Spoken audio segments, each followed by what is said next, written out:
Hello, ladies and gentlemen, and welcome to the REC Podcast, brought to you by REC Comics and Collectibles. I'm your host, Roman Chavez, and with me, as always, Eric Icarus. Eric! What's up, man? You can find us on the gram at REC Podcast. You can follow myself at Roman REC Podcast. You can follow the shop at REC Comics, and you can come check us out at 7679 North Union Boulevard in Colorado Springs, Colorado.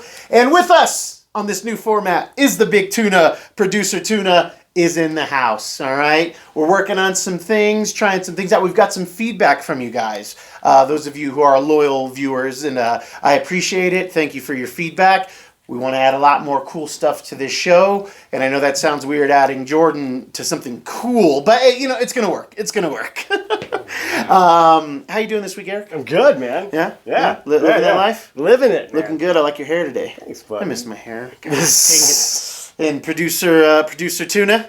Yeah, doing good. Just living the dream, the post-Christmas dream. Christmas was good. We all got kids, and they all got lumps of coal. Yeah, they all got stuff. Paying into the capitalistic pig machine. No, but it was good. It was good. Good food. Eat anything good?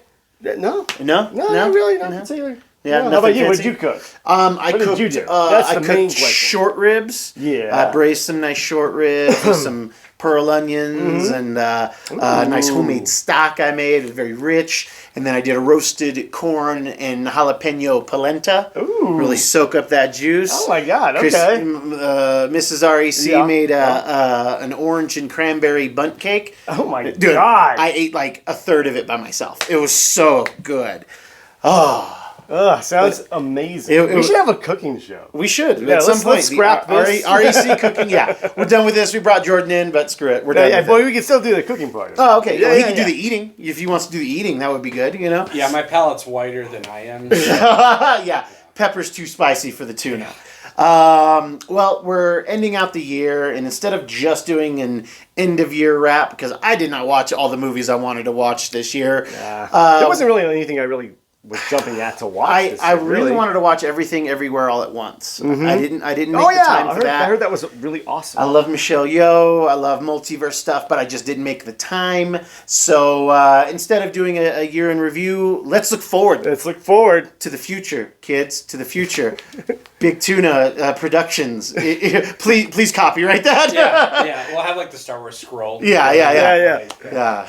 In the beginning, Eric and Roman started in a basement. So we've got some comic book movies. These are kind of the big movies that are slated to come out in 2023. We're going to go through them, maybe get you hyped, get us hyped, talk about some things we're excited about, and maybe we'll get some interesting facts along the way. We get a little bit of a breather in January because this whole pandemic and everything, Marvel's just been getting us with all the goods, for good or for better or for worse. For better or for worse.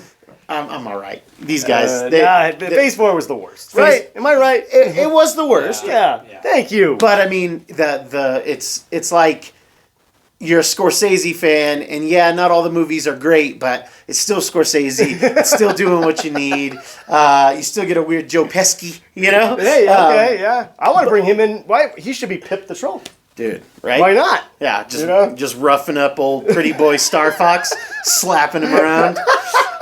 So January, we keep cool, but in February, if I'm not mistaken, Big Tuna, is this the launch of Phase 5 with Ant-Man and the Wasp: Quantumania? I believe so. It's coming out February 17th.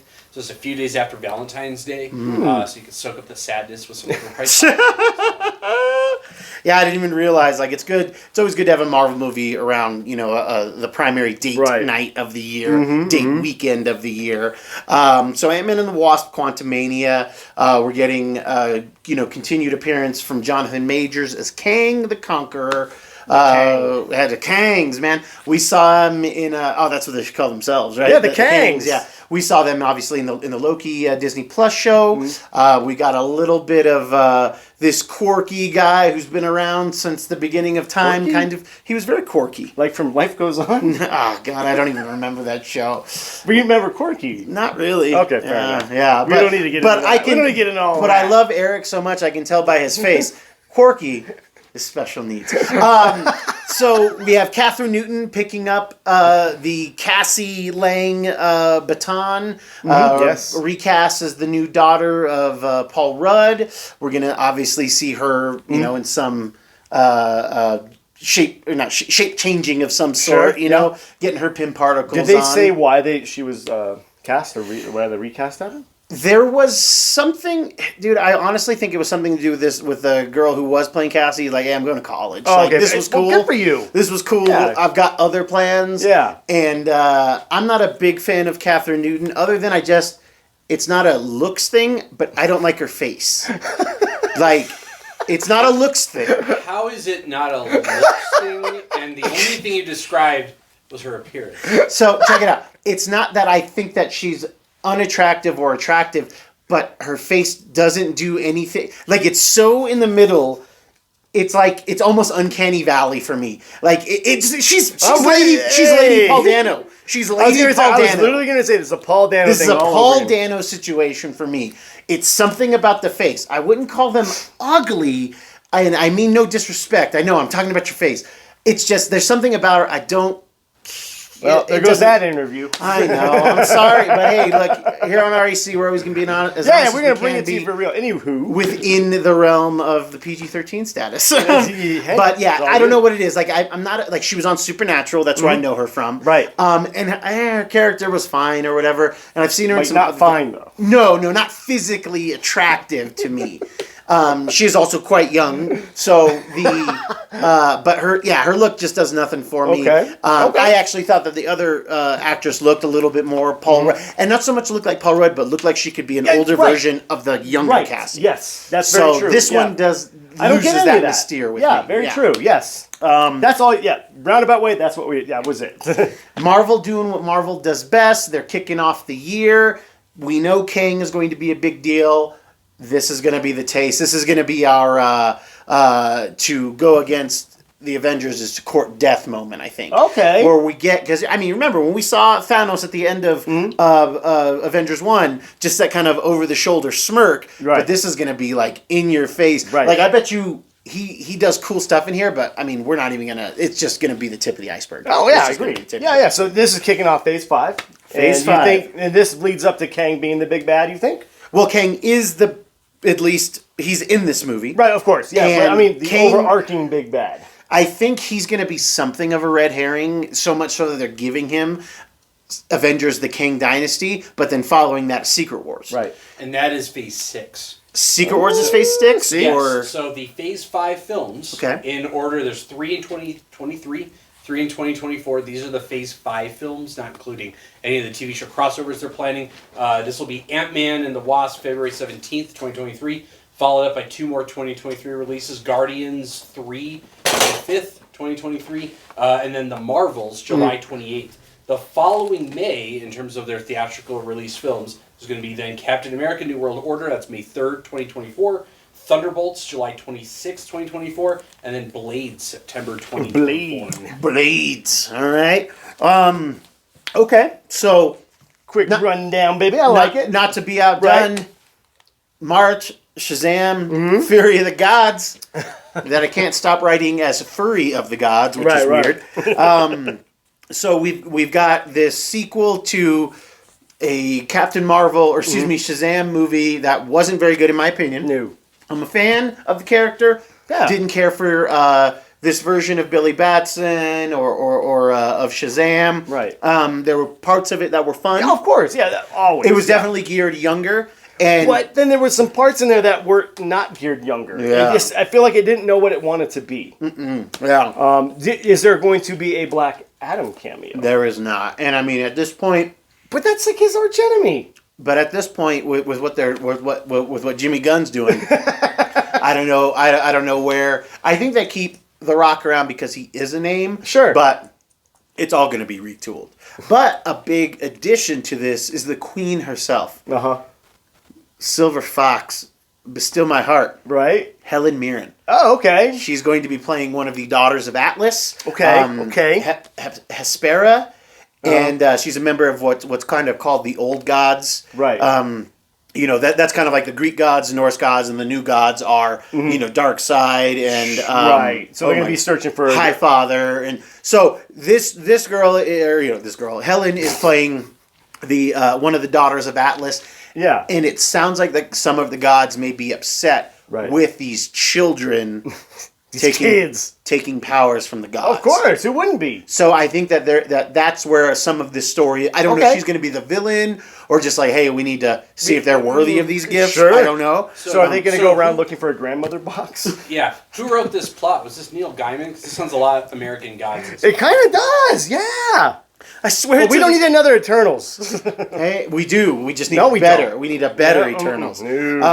As far as I know, I don't know much more about the Fury of the Gods. I'm not excited about it. Right. Are you in the mix for it? I really feel like that first movie did nothing for me. Yeah. I do like the lore of Shazam. Mm-hmm. Oh, yeah. I love the story and the character, but I don't think what can they possibly do to make this better. I mean, the trailer looked okay. Yeah. But I don't know. It's not grabbing me. This universe is dying.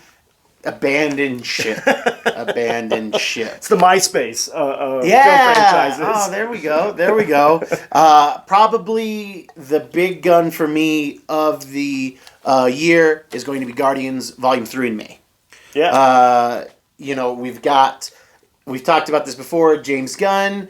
He's James Gunn when he's for Marvel. He's Jimmy Gunn over there at DC. But James Gunn is going to be able to complete his trilogy. That's right. With extras, with the holiday special, with the Groot shorts, all these things that he was heavily involved in is completing his trilogy. Yes. And I can't be more excited about it.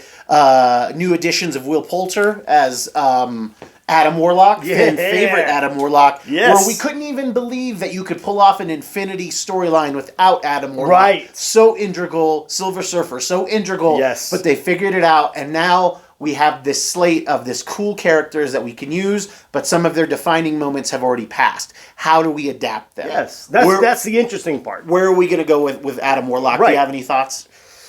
Man, because the way they kind of hinted at in the Guardians Volume 2 was he was like a weapon almost. Like they're sending him out to hunt the Guardians? The gold people, known as the Sovereign, their queen Aisha, they're like a perfect civilization in the film. Sure. And they are kind of creating a weapon to go after the Guardians because they stole from them and then disrespected them and blew up their ships all kinds of times. And, she just says, we'll call him Adam. Definitely some biblical references there. The first of his kind, blah, blah, blah. In the comics, he is one of the keepers of the Infinity Gems. In the comics, they're gems, not stones. Same difference. And he is the keeper of the Soul Stone. Very much think Space Vision with hair. Okay? But very powerful in his own right as a synthetic being. Wow, so much like Vision. His vision. So it makes sense. Space Vision. Yeah, Space Vision. Although Vision feels like something from space as well. Yeah. But you have, in the comics, Vision, he doesn't have an Infinity Stone in his head. He has something called the Sunstone. Yeah, yes. And it's what powers him. Yep. He is able to project out of it and all that. I wonder if they're going to maybe flip-flop it. Give Adam the Sunstone to give him more power. Right. To give him more of what we know from the comics. Yeah, that actually would make more sense. Yeah. Yeah, I kind of like that. Mm-hmm. An interesting connection there. The post-credit scene in Guardians 2 where you see the allusion to the reference to Adam Warlock, the container that houses him looks like it's like generating power. Like it looks like it's fueling him in some way. Yeah. And, and that look is very much... I don't think it was Starlin, but I could be wrong. Right. Because we're talking Thor 130 something for Adams for him. Remember they called him. Yeah, it was him. Yeah. Early in the comics, but that kind of they called it his cocoon. Remember? Yeah. And like that look of it in Guardians Volume 2, that was very much inspired by the comic itself. Yeah. A lot of really cool things in there. Another big heavy hitter to be introduced in this that I think is going to be sneaky, and you know why. Jordan may not.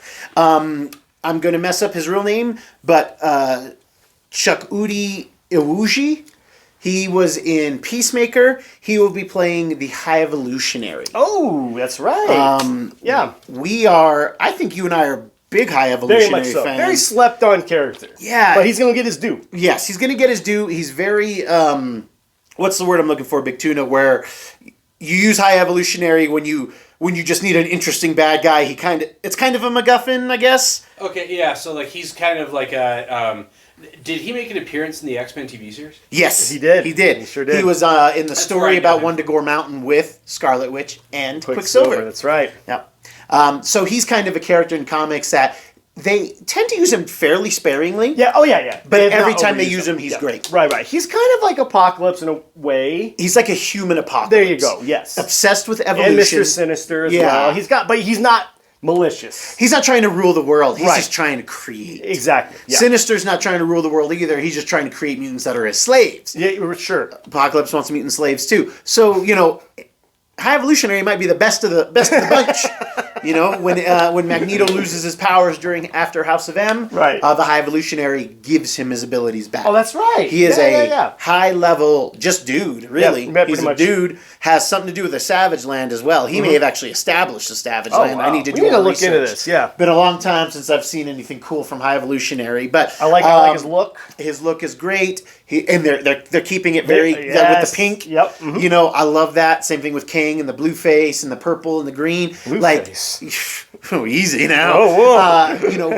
I love seeing these comic accurate things. I was rewatching X-Men 1 for the 1 billionth time today, and just seeing their cool leather outfits, which I like.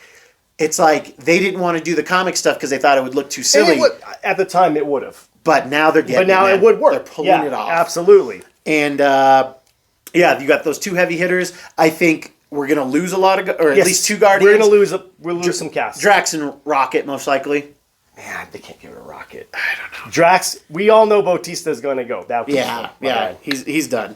He's done. But that's going to, I think, have longer lasting effects. I think a lot of things are going to, not to downplay Ant-Man 3, but I think Guardians 3 is going to have more fallout. Yeah. I think there's going to be more fallout going on in Guardians 3. A lot of people don't like the Wasp.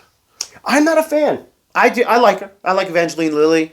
She's great. But I do like the Wasp. So, and then we get a little bit of a tiny break. Nope. Across the Spider-Verse, guys. Right in June, first week of June, you're gonna get Spider-Man animated Across the Spider-Verse. Again, another sequel film that. The first one caught us all off guard. Oh, God, yeah. Was so good. Haley Steinfeld, Shameik Moore. Yes. Really big voice talent and showed, I think it really kicked open the door for diversity in comic book movies and seeing, a Black Spider-Man. I would just say as the comic book genre as a whole. Yes. No, you're right. I would say that when that came out, I saw more Miles Morales costumes than I did Peter Parker costumes, which is great. I think that's awesome how they did it because it didn't necessarily feel ham-fisted. Yeah. They were like characters that had great development. It wasn't like, oh, here you go, here's a minority Spider-Man, a girl Spider-Man. Yeah. It felt really natural and it played really well. Yeah. That movie had no business being that good. It had crazy no how business good it being was. that good. Yeah. Your dad doesn't do much animated films, but I told him, I was like, you've got to watch this movie. Yeah. It is the best Spider-Man movie I didn't even want to, I watched it with your oldest and you, and I was. Your oldest loves that movie. She loves it. Yeah. So it was awesome. I can't wait to take her to the second one. We're gonna get more spiders, more Jake Johnson as Peter B. Parker, which I'm getting the feeling we're not gonna get Ben Reilly. We're not gonna get any Spider-Man Noir. I didn't see any Noir Spider-Man. What about Spider-Ham? I didn't see any Spider-Ham either, which is too bad. But given that we saw obviously Spider-Man 2099, we saw a whole gang of spiders. So we did. And the internet sleuths out there were digging through the trailers. You see a lot of you see a lot of Spider-Man kind of running at one scene, and I saw a few posts of people pulling out a couple of notable things, including the suit, the Spider-Man suit from the PlayStation game, which features the white spider, really cool design. And one that is hard. I mean, I've heard some people going back and forth and debating about what it is. It very much looks like the animated series from the 90s that's which killer. if they can pull it, that would be phenomenal as a Spider-Man cartoon fan. Multiverse stuff is fun, and just have fun with it. We don't need too much of anybody. I like, if we're not going to have Spider-Man Noir and Spider-Ham, if we're getting two other kind of like people that they can kind of focus on and have fun with. Fun ancillary characters are great. What do you call a group of spiders? Like, because the snakes, there's quivers, Oh, I gaggle actually don't like know. geese. It's a sequel of Spiders. I can dig it. That is how this goes. A deuce of spiders. A real sleeper hit of the summer coming out afterwards is The Flash. My boy. Yeah, your boy. Yeah, you're they. My they. You're them. Ezra Miller's ill-fated Flash film is scheduled to come out. As long as he keeps it cool. I think they have him locked up somewhere until the premiere. Oh, he's dead. He does. Yeah. Nobody. Yeah, they already killed him. They're like, dude, like they we don't can't call even. me James Gunn for nothing. Yeah, Jimmy. Yeah, they're like, look, if you want this job, you're gonna have to deal with Ezra Miller. Okay, it's been dealt with. It's been dealt with. Yeah. So Flash, boo-hoo. Sucks because there's Ben Affleck and Keaton in there. Yes. And it really sucks. I think this is going to be good. I'm excited for this, not just because of the social fallout from Ezra Miller, but because I think this is going to reset the DCEU. Oh, I think they're going to use this as the Flashpoint. Jimmy Gunn, if you're listening, yes, if you Crisis on Infinite Earths this thing, interesting. I think that's the way to fix this. Have Pariah show up. We start seeing the Anti-Monitor. Have Thong. Is that it? Thong? Thong. The reverse flash? Thon! Okay, my bad. That's a Flashpoint thing. That's not a Crisis thing. That's a Cisco thing. Yeah. Of Drew Hill fame, kids. You guys don't know none about the Thong song. They shouldn't. Kids shouldn't know about the Thong song. It livened an entire generation, okay? It did? Oh, really? Yeah, brought us into the light. But yes, Flash movie. Boo, boo, boo. I'm sure, we're going to be talking about this a lot when it comes out. We may have to go opening night. I think we're going to. We may have to go opening night. Yes. Marvel coming back in July. I assume during Comic-Con. The Marvels. Yeah. Okay. Uh-huh. Brie Larson. Boo. Yeah. Eamon Vellani and Teyonah Parris reprising their roles as Captain Marvel, Miss Marvel, and I would assume they're going to go with Photon or Spectrum. Sure. I'm not sure which one they're going to do for Photon Teyonah. just sounds cooler.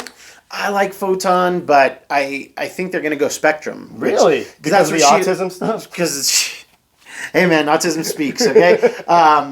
I just think that's kind of her more recent name, so they might just go that right. Plus, I think maybe Photon Star Trek is more associated with Star Trek or Maria. Oh yeah. So could be.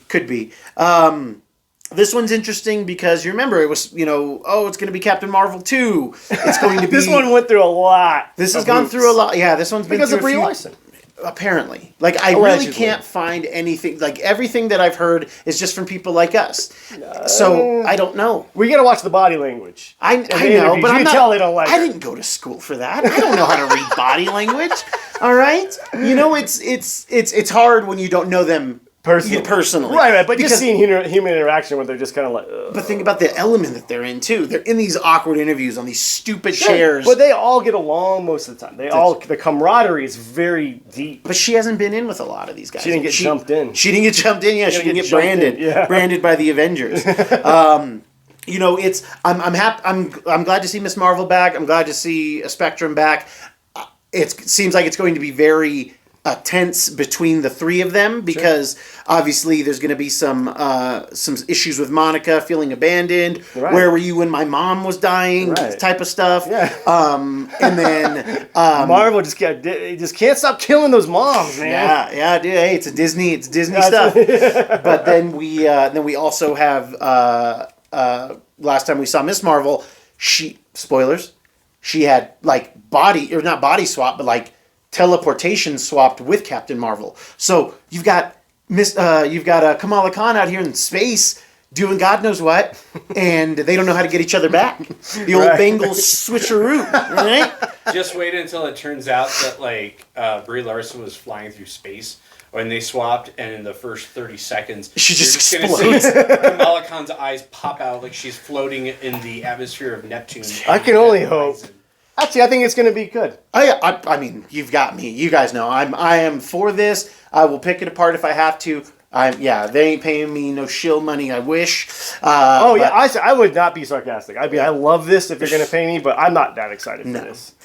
Just the way the climate is going. Not to get on the soapbox here, But I think it's going to maybe get a little too, I don't know. I don't want it to get too preachy about this whole womanizing thing. I think we're past it. I don't know. I think we're past it. I think it's shown negatively in attendance, in fan reactions that, like, I like the first Captain Marvel, and it only has a few low parts in there for the lady stuff, but the lady bits. Not the naughty bits, but the lady bits. So I think they're really... I mean, it is going to be female forward. I mean, that's just what it is. Yeah. So if they had him, like, cooking or being pregnant... staying at home while the man Avengers go out and save the world. Thank you. Here's the truth. You want to make strong female characters, you don't make them continually belabor the fact that they're being diminished. It's the biggest problem with the 2016 female Ghostbusters. Half the movie was influenced by the negative reaction to the female reboot taking place. But here's the thing. Princess Leia, Ripley from Aliens, what were they doing? Sarah Connor. Were they out there running around complaining? No, they were snapping necks and cashing checks. That's right. Yeah, there was no, like, pity party. And I think that's where a lot of these Avengers movies are getting it wrong. You know, they like Jordan was saying, they just are. Because I'm a girl. They just are badass. And they've never made this mistake, Avengers Endgame scene where they gauntlet from Peter and Ouch. Well, women they sync up their cycles. They were all okay. All right, anyway. So they were ready to fight. Yeah, they were ready to fight. I would say the best girl power scene though, it didn't seem, which was from the boys. That scene was great. Yeah, fighting Stormfront. Stormfront, stomping Stormfront. Yeah, that was awesome. After Stormfront had handedly beat the dudes, that's what I'm saying. And the thing was, and it took 4 of them to, like, it was still, but it was them working together. Yeah, and it was still close. Stormfront probably could have killed them. Yeah, totally. But boys, awesome show. Because it's the boys. The DC follow-up is going to be Blue Beetle, which wasn't it supposed to be a show? I thought. It was originally announced that it was going to be premiering on HBO Max. Okay. It was recently announced with the release of the teaser poster and kind of some of the early marketing is kind of going for this like future retro kind of look to it. That like a cyberpunk kind of design. That it's going to be a theatrical release. Right. Okay. Do you think they would get because the Booster Gold and him are homies, right? Well, we're going the Jamie or the Jaime Reyes? Escalante? No. Lopez? Ramon Escalante. The more modern tech version of Blue Beetle, where there was this scarab. It was found in Egypt. Nobody really knows what it is. It was this dude. It wasn't Ted Kord initially. It was this guy in Charlton Comics. Can't remember his name. He had the beetle. It gave him a little bit of strength, but it wasn't anything crazy. Right. Ted Kord is a low-level... He's not even Oliver Queen status, okay? He's a low-level tech guy doing his thing, finds it, bases his whole very much like Night Owl. Oh, okay. Night Owl is the Blue Beetle from Charlton. Yeah, he idolized the original Blue Beetle. He has the scarab, and when Ted Kord dies, it chooses this kid Jamie, and it like goes into his body and it gives him this tech. Okay. It's all like organic tech. Yes, it's really strange. Quasi symbiote meets Iron Man. Which basically that's what Iron Man became with that nanotech. With the nanotech, that's basically what that was. Which is fine. Is this the 1990 cinematic masterpiece Star Kid? It is not. Compliance. But it's, again, if you can't get Batman, Superman, and Wonder Woman right, you're not going to get the third rendition of Blue Beetle. You know what? Maybe this is where they succeed. Okay. Maybe they get all their A-listers wrong. Yeah. But they're like, you know what? We can develop these C-listers because nobody cares. They take the Iron Man route because you got to remember, kids, there was a time when Tony Stark Iron Man was a C-list character. Yes. But this is really deep cuts. DC. Yeah, like I'm surprised Fox pulled off Negasonic Teenage Warhead. This one is going to be a tough sell. It's an October release, early October. So it's not going to have much push going for it. Okay. And it's not going to have much what's the word I'm looking for? Opposition. No. It should own the market, but it's going to be a tough sell. But there's nothing else coming out in October. Well, Okay. and I'm sorry, that's August. Oh, August release. Okay. The Marvels is July, yeah, and then August. August famously got made big by Guardians 1. That's right. Because you couldn't release a movie in August before. Guardians showed that you could. This is not going to break any Guardians record, I could tell you that. But in October, Sony will not be left out of the live-action gate with Kraven the Hunter. Starring Aaron Taylor Johnson, and... he was a Quicksilver one time. He was that guy. Yeah, You didn't see he was coming. He was a good Quicksilver. He was. I liked his Quicksilver. I think they got rid of him way too quick. I heard things he was hard to deal with. I heard he was hard to deal with, but also there was they're definitely going to be doing a lot of Fox Quicksilver, so we're just going to use him here. Bummer. Yeah, because he was a good addition. I thought he played the looked part cool. Looked great. I like beefy Quicksilver. Me too. Yeah, I thought that they did a good job with him. Yeah, in Avengers Age of Ultron, do you know what Quicksilver's superpower ended up being? What's that? Catching bullets. Nice. That's a good one. Nice. Yeah. the Fox one, he would move bullets, but this one, yeah. He's like, I'm gonna catch it. I don't know who the antagonist is. It's clearly not going to be Spider-Man. I know, yeah. I assume it's going to be some other vaguely Eastern European guy named Dimitri of some kind. But who does he hunt?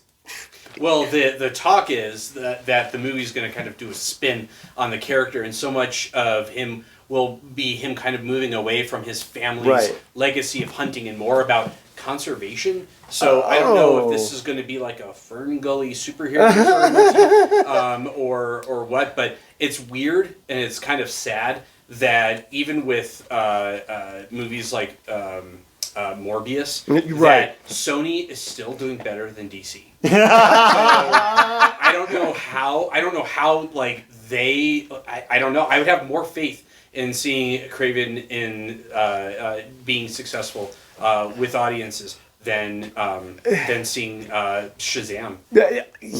You know what? I'm not going to disagree with that. People like those Venom movies, and they're hot garbage. And they are. Hot garbage. And so this Kraven movie is not going to have a direct tie to the MCU. This is still Sony Spider-Verse. At this point. This point, yeah. Okay. This is Sony Spider-Verse. This is Venom, which, has a weird tie to the MCU, because so does Vulture for some reason. Yeah, so, it's just limbo.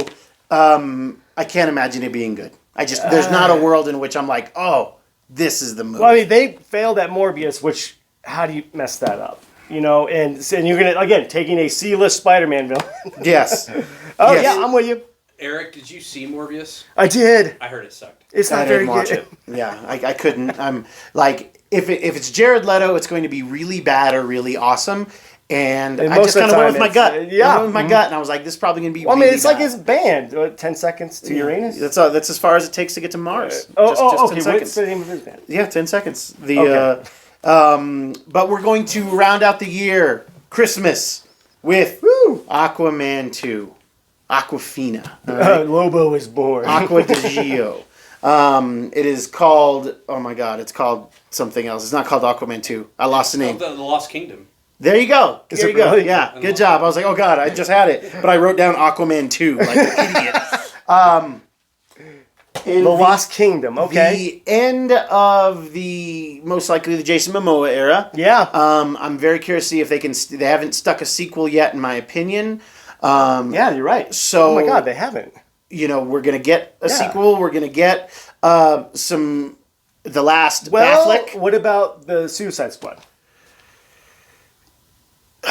That was a sequel. It is a sequel. It did stick the landing, but did. To me, that's the only Suicide Squad movie. Yeah, that's how I feel. That's how I feel. So, so where do you think this rounds out? Do you think this ties off? I just hope it's really fun. This has got to be the last Snyderverse thing in production. It's the only two. All of these movies are Snyderverse based from DC that year, but then that's got to be it. Okay. Like 2024 has got to be DC Rebirth, right? DC whatever, yeah. Crisis on Infinite Earths, who knows, right? But it's got to be the reset in 2024. But that'll be the last taste they leave in our mouth. It is a Christmas movie. The first one came out in December. Oh, that's right. Made a Billy, so it's got the chops. It has the potential. It's got to be fun. So did Wonder Woman. Yes. But it's got to be fun. It's got to be rewatchable, because I even rewatched it in the theater. Oh, God, yeah, it's great. The first one. So yeah. Those things are what's going to make it work. It's weird to see Marvel go July and then nothing else. And usually they have a November release. Right. But there was that article that they were saying they wanted to go quality over quantity. Thank you, by the way. So, I mean, what does that give us? 1, 2, 3. That's fine. And that's great. Just Disney proper. Yeah, that's fine. And that's totally Who knows fine. how many shows? We'll probably get at least 3. But Sure. I think that's going to start to slow down in 2024 I think so as well. Yeah, I'm excited. Which one are you most excited for, the two of you? It's got to be Guardians for me. Guardians? Yeah. Jordan? Yeah, I would say probably Guardians as well. It's hard because the first two did so well in terms of their storytelling. They're very rewatchable. They're a lot of fun. They hit the heart. They hit the humor. They hit the action. They hit the world building. And so I think that even though the stakes for this third one are enormously high, especially coming off the second one, the track record that James Gunn's shown in Marvel, I have no reason to doubt he'll be able to do it again. I agree with that. Yeah, I mean, even though, like, I'm not a big fan of Slither. Is that a James Gunn movie? Right? Slither's a yeah. James Gunn movie. But it's like, it's fine. Like, it's really, like, I get why people like it. Sure. I like all of the acting in it. I still haven't seen the Psycho Superman one. Brightburn. Brightburn. I still haven't seen that. Good movie. But everything else I've seen from him, I've enjoyed. I seem to like his kind of coaching tree and some of his other directors and everything. Right. So the Jimmy Gunn verse is going to be super sweet. Right. At least it should be. Please. We please, can please, only please. hope so. Please and thank you. So is Guardians then your favorite? And we're going for the hat trick. Yeah, we're going for the hat trick. Yeah, a sneaky number 2 for me is Across the Spider-Verse, though. Oh, God, yeah. Because I was Big time, so for sure. excited, Yes. or I was so blown away by that first one. Absolutely. I hope that we get a Baghead Spider-Man. That would be really that'd fun be for great. me. Well, I think we saw him in the background. Did we? Okay. think so. I haven't broken down the But trailer as far myself. as him being a prominent character, who knows? Yeah. It could have just been, in the background. But I'm excited for that one as well. I think the worst one on the list, besides Blue Beetle, because it has no legs, essentially. But I think it's going to be Shazam. I think that one's going to tank pretty hard. Flash will probably have that controversy, people wanting to go see it because of the craziness behind it. But yeah, Shazam and Craven. I think Shazam I will like more because at least have superpowers. For sure, yeah. But Craven's definitely scraping the bottom of the barrel for me. For sure. Kids, that's our show. If you like what we're doing, please hit that subscribe button. Let us know what you think below. Which comic book movie are you most anticipating for 2023? There's some Craven fanboys out there that we're just missing. I'm craving more Marvel movies, that's for sure. Eric, do you have any final thoughts for us today? Thought. Oh, that's your Craven. It is Craven. Yeah. I'm just Craven. All right, cool. For the Big Tuna, I have been your host, Roman Chavez. I'm so Eric Icarus. And we will catch you on the next podcast.